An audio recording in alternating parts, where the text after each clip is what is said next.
കുറച്ച് ദിവസങ്ങളായിട്ട് social media നോക്കിക്കഴിഞ്ഞാൽ ഏറ്റവും കൂടുതൽ സംസാരമായിരിക്കുന്ന ഒരു പേരാണ് രേണുസുതി. കാരണം എന്ന് പറഞ്ഞാൽ കുറച്ച് ദിവസങ്ങളായിട്ട് കുറച്ച് ഓഡിയോസും അതോടെ തന്നെ കുറച്ച് മെസ്സേജസൊക്കെ വെളിയിൽ വരുന്നുണ്ടായിരുന്നു. അതിനകത്തല്ലേ രേണുസുതിയെക്കുറിച്ചുള്ള കാര്യങ്ങളാണ് പറഞ്ഞുകൊണ്ടേ ഇരിക്കുന്നത്. 2-3 പേര് വന്നിട്ട് ഇതേക്കൊണ്ട് ഈ രേണുസുതി എങ്ങനെ ചെയ്തിട്ടുണ്ട്, വിദേശങ്ങളിൽ പോകുമ്പോൾ ഇങ്ങനെയൊക്കെയാണ് ചെയ്യുന്നതെന്നുള്ള രീതിയിലൊക്കെ ഓരോരോ കാര്യങ്ങൾ വെളിപ്പെടുത്തിയിട്ടുണ്ടായിരുന്നു. ഇപ്പോൾ ലേറ്റസ്റ്റ് ആയിട്ടുണ്ടെങ്കിൽ ഒരു സബ്സ്ക്രൈബർ പോലുണ്ടെങ്കിൽ ഇതേണൊക്കെ വന്നിട്ടുണ്ടെങ്കിൽ രേണുമായിട്ട് സംസാരിച്ച കാര്യങ്ങളൊക്കെ ചാറ്റ് ഉണ്ടെങ്കിൽ വെളിയിൽ വരിയിട്ടുണ്ടായിരുന്നു. സോ എന്തായിരുന്നാലും ഇത് കണ്ടപ്പോഴത്തേക്കുണ്ടെങ്കിൽ രേണു എന്തിനാണ് ഇങ്ങനെ ചെയ്യുന്നത്, ഇങ്ങനെയൊക്കെ ചെയ്യേണ്ട ആവശ്യമുണ്ടോ എന്നുള്ള രീതിയിലൊക്കെ ഒരുപാട് പേര് ചോദിച്ചിട്ടുണ്ടായിരുന്നു.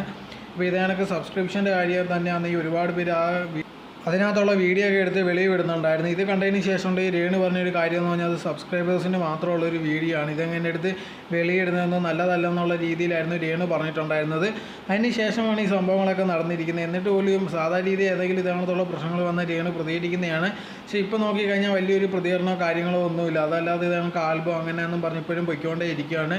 ഇത് കണ്ടിട്ടുണ്ടെങ്കിൽ ആൾക്കാരുണ്ട് ഇത് അവർ അപ്പോൾ യഥാർത്ഥത്തിൽ ചെയ്തോ എന്നുള്ളൊരു കാര്യമാണ് ഒരുപാട് പേർക്ക് ഇത് ഡൗട്ട് വന്നുകൊണ്ടിരിക്കുന്നത് ഇപ്പോഴും.